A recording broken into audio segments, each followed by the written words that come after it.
ఈ భూమి మీద మగ పుట్టువాడు పుట్టినోళ్ళు ప్రతి ఒక్కరు వాళ్ళ కోసం కాకుండా అని వాళ్ళ కుటుంబం కోసం ఎంత కష్టం వచ్చినా గానీ వెనకకు రాకుండా చేస్తారు.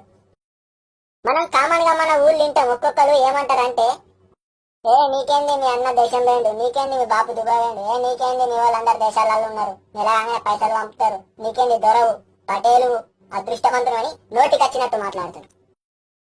కానీ అన్న మనం ఇక్కడ ఎట్లుంటున్నామని వాళ్ళకి తెలుసా? పొద్దున లేచి నుంచి పొద్దుకే దాకా మనకి ఎన్ని బాధలు ఉన్నాయి, ఎన్ని కష్టాలు ఉన్నాయి, అలాకేమన్నా ఒక్కటన్నా తెలుసా? ఇంటికాడు ఉన్నోళ్ళు పొద్దుగల 6కి 7కి లేవడానికి ఎంత కష్టపడతారు. కానీ మనం మీద మస్కుల 4కి లేస్తాం, ఆగమాగం తానం చేస్తాం, ఆగమాగం బట్టలు వేసుకుంటాం, ఆగమాగం సంతిగిన చదువుకుంటాం, దబ్బురుకుతాం బస్సు కాడికి, దబ్బన ఎలా బస్సు మిస్ అవుతుందో అని. మన బాధలు ఎట్లుంటాయి? దబ్బన బస్సు మిస్ అయితే గవర్నమెంట్ వాడు 2 రోజుల డ్యూటీ కడిగేస్తాడు, ఒక్క రోజు మిస్ అయితే. మళ్ళా కంపెనీలలో ఎట్లుంటది? ఇక్కడ ఏ రూల్ ఉంటే అదే పాటించాలి. 4 వద్దులకు ఒకసారి కొత్త కొత్త కానూళ్ళు ఇస్తారు. ఈడ ఎంత కష్టం వచ్చినా గానీ, ఎంత బాధ వచ్చినా గానీ పని చేయడానికి మనోళ్ళు అస్సలకి వెనకకు రారు. మనోళ్ళ లక్ష్యమే అది మనోళ్ళ గొప్పతనం.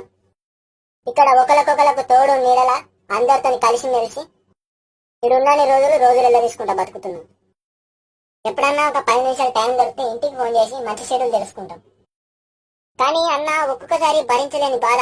మన కన్నవాళ్ళు మన కళ్ళ ముంగట కనబడక, మనం నిద్రపోయినాక మన కళలో వాళ్ళు కనబడితే కళ్ళల్లో నీళ్లతోనే మనమే ఓదార్చుకుంటున్నాం. కానీ ఒక్కరికి కూడా మన బాధను చెప్పుకుంటలేం.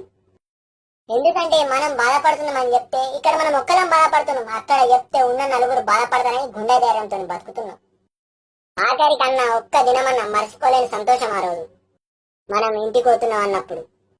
ఆ ఫ్లైట్ టికెట్ మన చేతికి వస్తే ఇంకా ఇన్ని గంటలలో ఇంటికి పోతాం, ఈ టైంకి ఇంటికాడు ఉంటాం అని ఎన్నో ఆశలు ఎన్నో మాటలు మన చుట్టూ ఉన్న మన దోస్తులతో చెప్పుకుంటూ సంబరపడతాం.